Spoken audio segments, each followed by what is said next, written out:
Северной Осетии почтили память погибших в результате схода ледника Колка. Трагедия произошла 12 лет назад и унесла жизни 125 человек. Многие из них по сей день считаются пропавшими без вести. Церемония возложения цветов прошла в Гизеле у подножия памятника, символизирующего попавшего в ледяной плен юношу. Почтить память погибших собралось около 1000 человек. Среди них руководство республики, общественные организации, родные погибших и школьники. Добавим также, что в результате схода ледника был полностью уничтожен поселок Нижний Кармадон. В этой же катастрофе погибла съемочная группа Сергея Бодрова-младшего.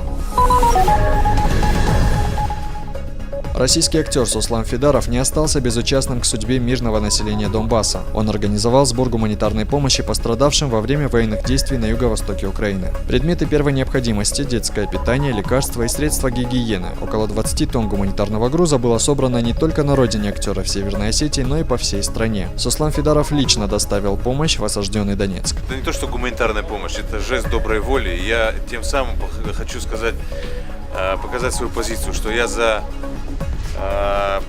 за сильную державу, за Россию. В общем, я хочу помочь нашим братьям из Донецка. А это гуманитарная помощь из Осетии. Нашим братьям из Донецка, нашему ополчению из Осетии, которое приехало и физически помогает, и гуманитарной помощью помогает, и медикаментами, и водой. То есть всячески мы готовы помочь.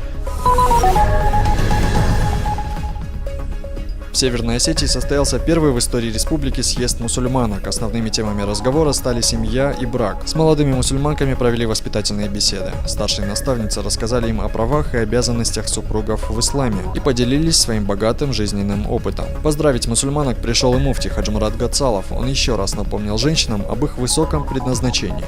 В дальнейшем съезд сделают ежегодным, а также расширят его границы. В планах у верующих проведение благотворительных акций, сбор гуманитарной помощи нуждающимся детям. Мне бы хотелось, чтобы женщины Северной Осетии заняли то место, тот пьедестал высокий, который был у них 60-70 лет назад. Я хочу, чтобы девочка, которая родилась сегодня, которая вырастет завтра, которая в 5, 7, 10 лет начнет себя осознавать, она есть частица женского общества, чтобы она понимала, насколько она высока по отношению к всему обществу, насколько большая лежит на ней ответственность миссия. Православные Северной Осетии отмечают один из главных праздников – Рождество Пресвятой Богородицы. Сегодня в Остинской церкви состоялось богослужение. Верующие с самого утра приходили в храм. В основном просили благополучия для своих семей. После божественной литургии для прихожан и гостей церкви организовали праздничную трапезу. Народ Матерь Божию очень сильно почитает, очень сильно любит. Очень часто, каждодневно к ней приходят за разными просьбами. В этот храм приходят просить детей, благословения семейства, благословения на изобилие и благодать, на здоровье. Владикавказская Алания одержала первую домашнюю победу над пятигорским Машуком КМВ. Счет был открыт в начале первого тайма, отличился нападающий барсов Лулаев. На 57-й минуте в ворота красножелтых был назначен пенальти, но форвард гостей не реализовал момент. Мяч попал в штангу. Встреча закончилась со счетом 1-0 в пользу Алании. Это первая домашняя победа команды в этом сезоне. Вроде бы до конца первого тайма сыграли неплохо в обороне.